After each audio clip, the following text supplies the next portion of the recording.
Sorry you've been seeing me hobble around with my cane. I had a little problem with my back decided to flare up, so.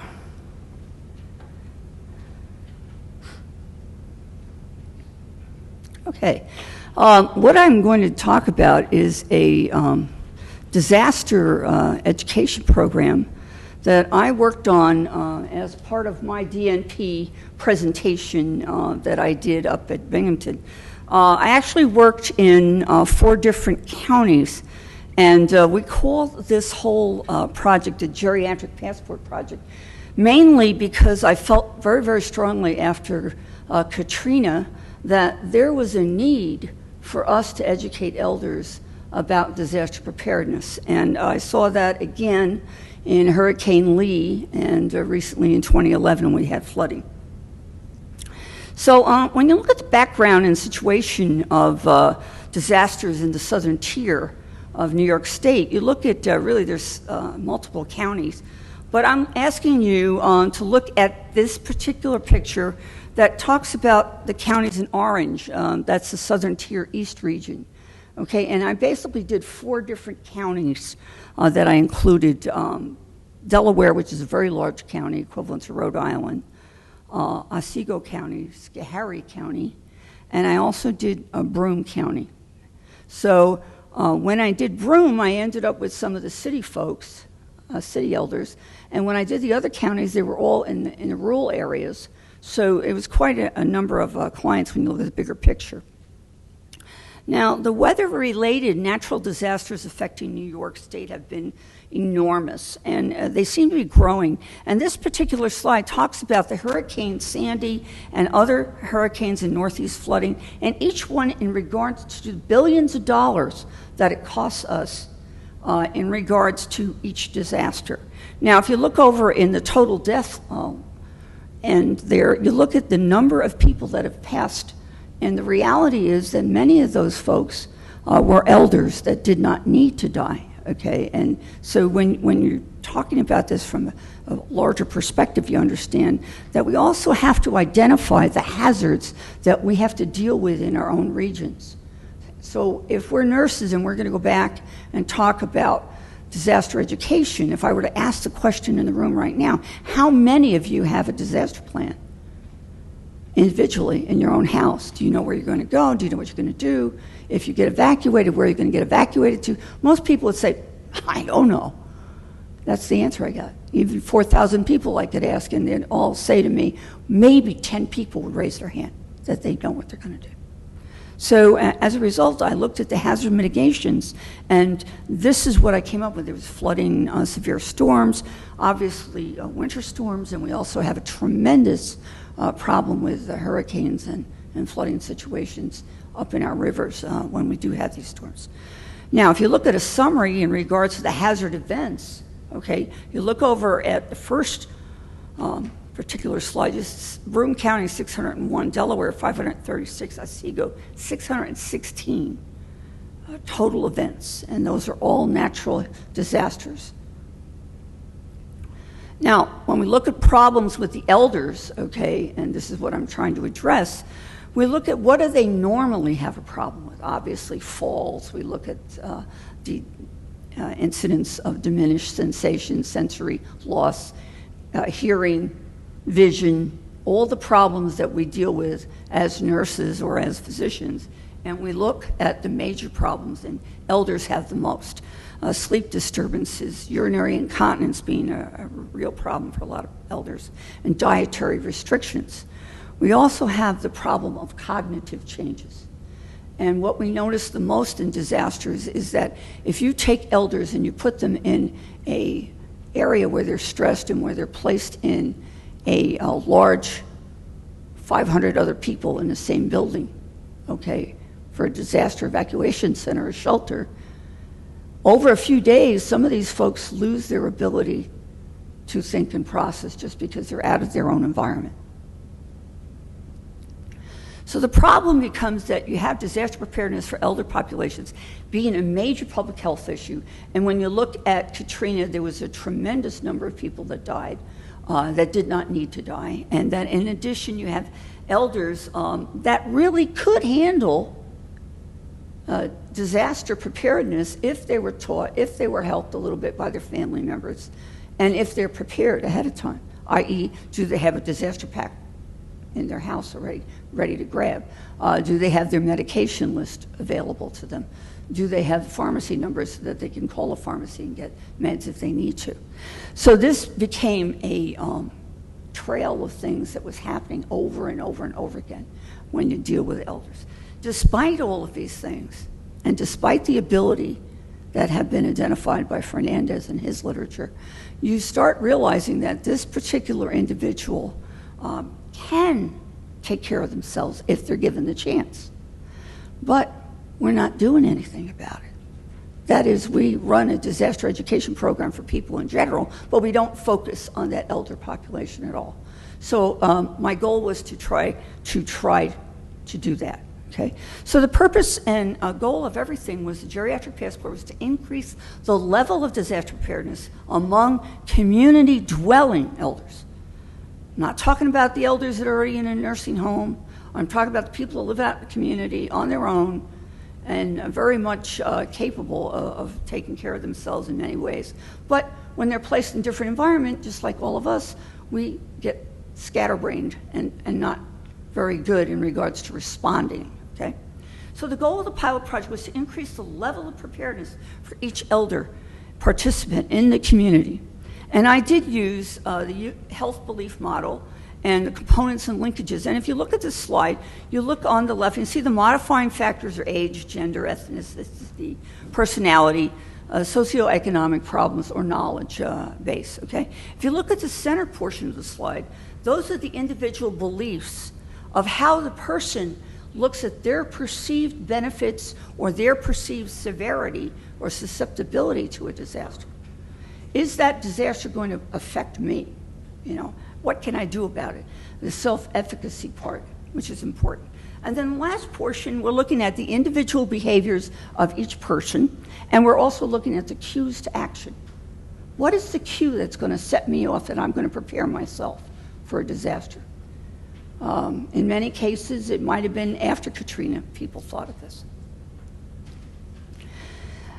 The health belief model also, when you look at it in regards to disaster, you can look at the extent for perceived susceptibility, the extent to which a person feels that they might be affected by the disaster. Perceived severity, how is that disaster going to affect me? Am I going to lose my home? Okay, am I going to have a problem with me being permanently out of my home? Perceived benefits, what are the benefits, if any, of me being prepared? And the perceived barriers, okay? The barriers and negativity, what's going on? Why am I having this problem? And then obviously, again, the cues to action keep coming back to us. We kept looking for the self-efficacy portion. So the frail elders as disaster victims, when we look at the literature, we look very carefully at the different barriers that elders have in communities, and we look at the physical impairments, as I just mentioned a little while ago, and the social and psychological impairments. So some of the recommendations that have been that have come out of the actual literature with Fernandez was the recommendation that we educate preparedness and response, that we recognize the value of existing resources, that we look around and say, okay, I live in this community, where will I be going if I have to go to a shelter? And I know where my shelter is. I say, oh yeah, okay, I go to this particular church, they're gonna feed me, they're gonna house me, I'm gonna stay there in a cot, I'll be fine, they're gonna look after me, okay? So if I have that in my head already, what does that do to my stress level? Comes down right away, okay? So that's kind of what we're looking at. So when we look at best practices in the management of elders, it's very interesting. During Katrina, they had well over 10,000 people evacuated to the Houston Dome. And they came up, the gerontology group there with Baylor University and the American Medical Association, came up with the idea of let's identify how elders are going to respond and what are their needs going to be. So what they did was they started a SWIFT tool, call it a SWIFT tool. And the SWIFT tool actually measures each elder by the ability of them to care for themselves. So it looks at the ADL as an example. Can they perform ADLs or can they not perform ADLs? Okay. It also looks at what kind of assistance are they going to need? Do they have family in the region? Do they not have anybody to go to? Did they lose a loved one? Okay, are they grieving? All those kind of things were measured in the SWIFT tool. So it becomes a real issue for everyone. And it's important for people to understand. So in Dyer's group, they really were looking specifically at the gerontology patient, which is great. We didn't do very much of this in regards to the researchers.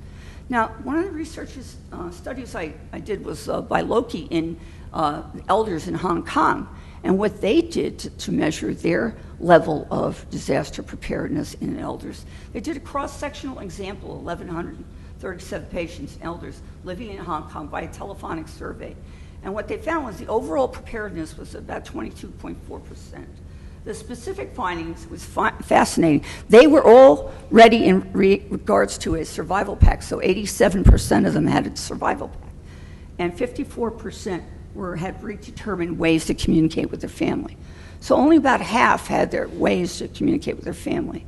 So even though they felt like they were prepared, they weren't all the way prepared, and that's kind of what we were looking at with this whole study. In independently living rural seniors in a small pilot study in southern Illinois, we looked at about 56% admitting that they did not have a plan. As I just mentioned here, I asked the question to 4,000 people just off the top of my head at a graduation ceremony. And I said, please raise your hand if you have a disaster plan. And out of 4,000 people, I got maybe 12 people to raise their hands. So that's pretty sad when we look at our level of preparedness. We are just not there. So in a review of the literature and a summary of the key findings, the lack of preparedness, the healthcare vulnerabilities that we're worried about, and the difficulty in developing behaviors that favor preparedness. In other words, are we encouraging preparedness? Okay, what are our own perceived vulnerabilities? Okay, not only us as nurses, but as providers, what do we think about? Where's this person going to go? And we need to provide elders with tools to improve their level of readiness. So my methods in design in doing this, it was a pre and post-test responses that were measured, okay? And what we did was we developed a tool looking at several other tools and trying to design something that really looked at, can the person measure themselves in regards to being prepared? And we had a total of 13 questions. I'll go over some of these in a moment. But the level of knowledge and the level of stress were the really two things I wanted to get out of the whole study, to see where they were at before and after the program. And did it improve them at all? Okay.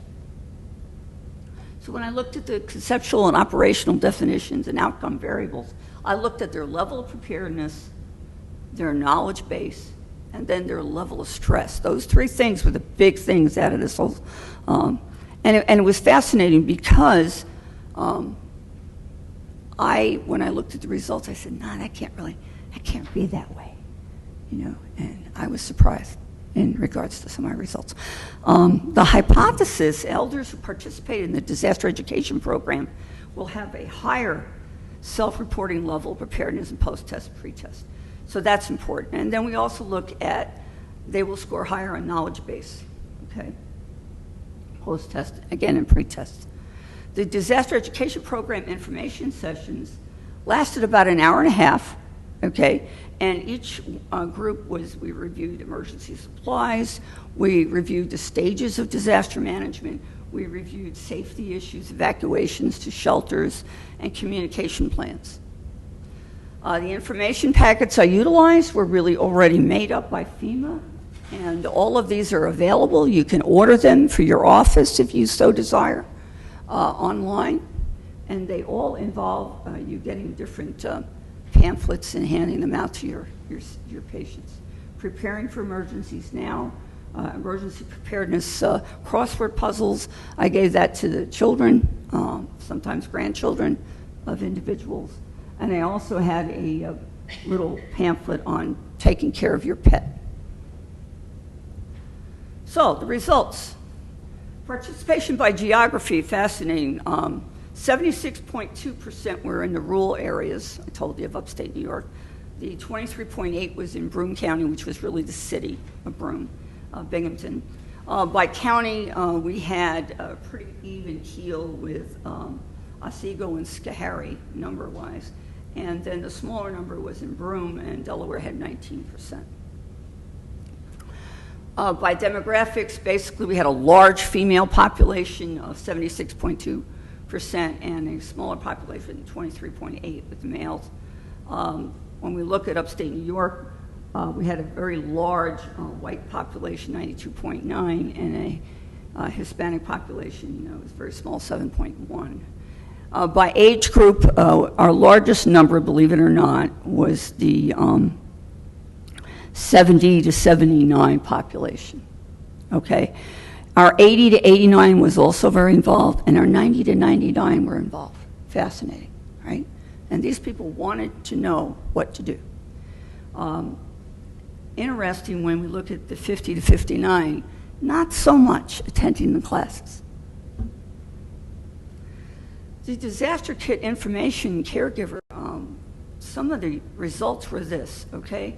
The positive ranks, i.e. it was significant, the change we saw in regards to them giving the ability to identify their caregiver, them having the ability to provide and contact information, okay? And for them to really say, yeah, I could do that, okay? The next piece was in regards to phone numbers for pharmacy and medication lists. Notice their medication list didn't change very much. They know they should have their medication list. Most of them don't, but they know that they're supposed to have it, okay? Pharmacy, same thing. That was a real new point for them to think about having a pharmacy number. Pre and post scores for items needed in a disaster. For instance, we asked them, how many items, 4 or 5 items, can you list that should be in your disaster kit at home if you're gonna stay home? How do you prepare for a tornado? And they're supposed to give us at least 3 or 4 items each time. And it was fascinating. We did have a significant change, obviously, in the education piece. When we look at flood dangers, again, it was significant. Same thing with the items needed in a winter storm. Notice the numbers are way up there. They're very prepared for that. And then finally, the stress level and evacuation level, okay? Level of preparedness, I'm sorry. This was fascinating. Stress level was not significant at all. Now, why do you think? Because they have already been through many disasters. That population had been through World War II. That population has already been through multiple disasters. And when you ask them point blank, why aren't you stressed about having to evacuate? It's because they've already been prepared for that piece. So it doesn't bother them so much. Where if I said to you, you've got to pick up your child and your children and go home and go out to a shelter, you're going to be like, no way, I'm not ready, right? So that changes dramatically. The level of preparedness obviously changed, and that was the whole point of this short pilot program that I did. And I hope to be able to do it in other portions of the state. Finally, these are just some additional, we split up the suburban and urban dwelling elders, but there was pretty much no changes in any of that. The nursing implications, biggest thing I would say to you is educate your own patient population. Educate your nurses, if you have nursing students, as to the need for implementing this. Do you have your med list today? Have you upgraded your med list? Have you added the changes? Do you have a kit packed at home? Do you have water at home? Water supply for 3 or 4 days. And these are kind of things that we taught. It does have healthcare policy implications. We should be reactive, and we're always reactive. That's our problem. We should be proactive.